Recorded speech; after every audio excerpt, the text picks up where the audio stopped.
Hello everyone, good morning. मैं Archana Mishra. Dear students, आज इस वीडियो में हम लोग एक छोटे बच्चे अतजल की कहानी कड़वी मिठाई पढ़ेंगे। ठीक, सबसे पहले पात्रों के बारे में जान लेते हैं। कादिस अतजल के पिता हैं और अतजल एक शरारती कल्पना की दुनिया में खोया हुआ बच्चा है। डॉक्टर योत्स एक जाने माने डॉक्टर हैं। अन्य पात्रों में हैं अतजल की माँ, देवदूत और परियां। अब हम लोग कहानी जानेंगे। यह कहानी इस्राएल के एक शहर की है। वहाँ पर कादिस नाम का एक भला व्यक्ति रहता था। उसके अतजल नाम का एक छोटा सा दुलारा इकलौता लाडला बेटा था, जो कि अपनी कल्पना की दुनिया में खोया रहता था। उसको पढ़ना लिखना काम करना बहुत नागवार लगता था। कभी जब माँ पढ़ने के लिए 2-4 शब्द बोल देती तो बच्चे को बहुत बुरा लगता। वह सोचता कि किसी तरह मैं स्वर्ग में पहुँच जाऊँ तो इन सब झंझटों से फुर्सत पा जाऊँ। अब इसके दिमाग में स्वर्ग जाना ये बात बैठ गई, लेकिन इतना तो ये जानता था कि मतलब स्वर्ग मरने के बाद ही लोग जाते हैं। तो इसने मरने की जिद ठान ली।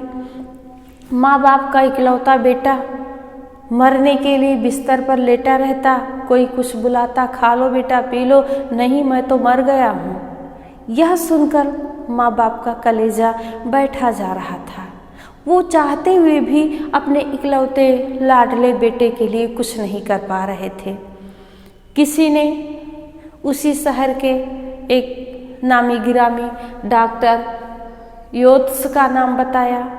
ये डॉक्टर साहब, इनके इलाज करने का तरीका अलग था। इन्होंने कादिस और उनकी पत्नी यानी अतजल के माता पिता की बातें सुनी तो कहा ठीक है, मैं इलाज करूँगा, लेकिन मैं जैसे जैसे कहूँगा आप लोगों को ठीक उसी अनुसार करना है। अब मरता क्या न करता, भाई उनको अपने इकलौते बेटे को बचाना था। तो जैसे जैसे डॉक्टर साहब ने कहा वैसे वैसे ये सब बात मानते गए।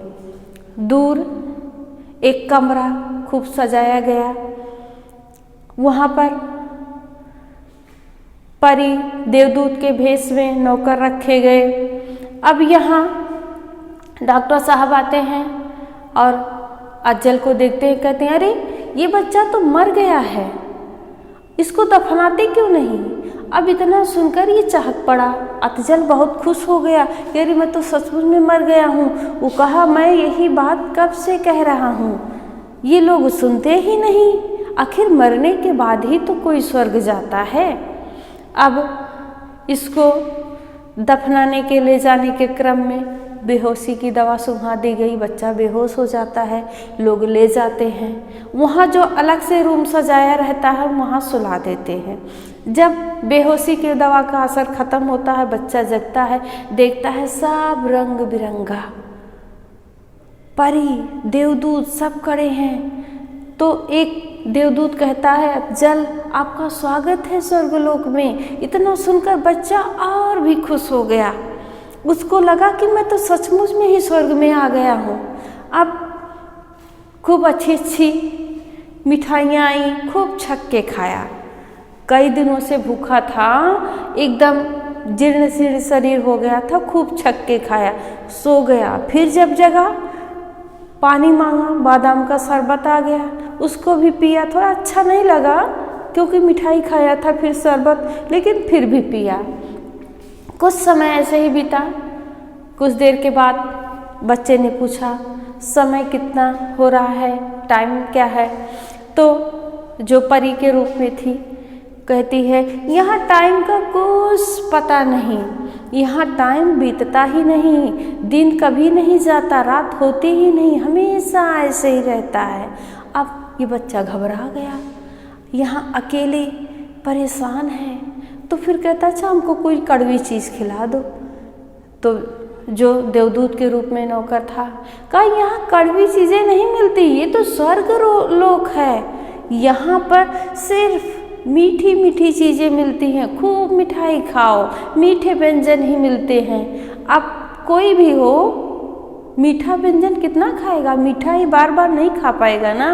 ये बच्चा बिल्कुल घबरा जाता है, कहता है मुझको अपने दोस्तों के साथ खेलना है। तब सब लोग बताते हैं अरे दोस्त तो तुम्हारे 70 साल बाद आएंगे भाई, तुम तो पहले आ गए हो। सबका एक एज होता है ना मरने का। तो फिर पूछा हमारे माता पिता कब आएंगे? तो देवदूत जवाब देते हैं अभी उन लोगों को भी धरती पर बहुत दिन रहना है। तो फिर बड़ी चालाकी से कहता अच्छा जो मेरे पहले बच्चे आए थे उनको ही आप लोग बुला दीजिए, उन्हीं के साथ मैं खेलूँगा। तब परियों ने, देवदूतों ने कहा कि यहाँ पर सबका अपना अलग अलग स्वर्ग है और सभी अपने अपने स्वर्ग में रहते हैं, कोई किसी के पास खेलने कूदने नहीं जाता।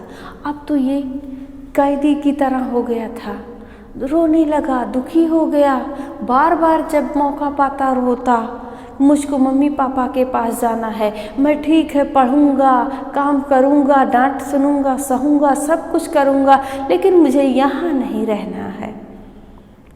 तब एक देवदूत दौड़ के आता है, कहता अज्जल अरे भाई बड़ी गड़बड़ हो गई, तुमको धरती पर जाना है, हम लोगों को किसी दूसरे बच्चे को लाना था, उसका भी नाम अज्जल था, यहीं पर गड़बड़ी हो गई, चलो अब तुमको तुम्हारे माता पिता के पास पहुंचाएंगे, उसको ले आएंगे। अब इसको मिठाई में बेहोशी की दवा खिला दी जाती है, बच्चा सो जाता है। सभी लोग बड़ी चालाकी से ले जाते हैं, उसके कमरे में सुला देते हैं। अब जब बेहोशी की दवा का असर उतरता है, बच्चे की आँख खुलती है, माँ जगाती हैं बेटा उठो उठो। बच्चा उठता है, माँ से चिपक जाता है, कहता माँ मैं तुम्हारी डांटें सुनूंगा, खूब पढ़ूंगा लिखूंगा, खूब परिश्रम करूंगा, मुझे स्वर्ग नहीं जाना है, स्वर्ग अच्छा नहीं है, मैं ऊब गया हूँ, अब मैं तुम्हारे पास रहूँगा। डॉक्टर एओत्स कोने में खड़े थे, खुश थे, माता पिता भी सभी खुशी से निहाल थे। आज कादिर और उनकी पत्नी को उनका बेटा फिर से मिल गया। डॉक्टर साहब का इलाज सफल हो गया था, चारों तरफ खुशी ही खुशी छा गई थी। तो इस कहानी से बेटा हम लोग को यही सीख मिलती है, हमें काम से जी नहीं चुराना चाहिए। अगर हमारे बड़े, हमारे माता पिता हमको कुछ डांटते हैं, बोलते हैं, तो वो हमारे भले के लिए, उसे हमें मन पे नहीं लेना चाहिए और अपने माता पिता के आशा, इच्छा, आकांक्षा पर खरा उतरना चाहिए। हमें अपने माता पिता के सपनों को साकार करना चाहिए। धन्यवाद।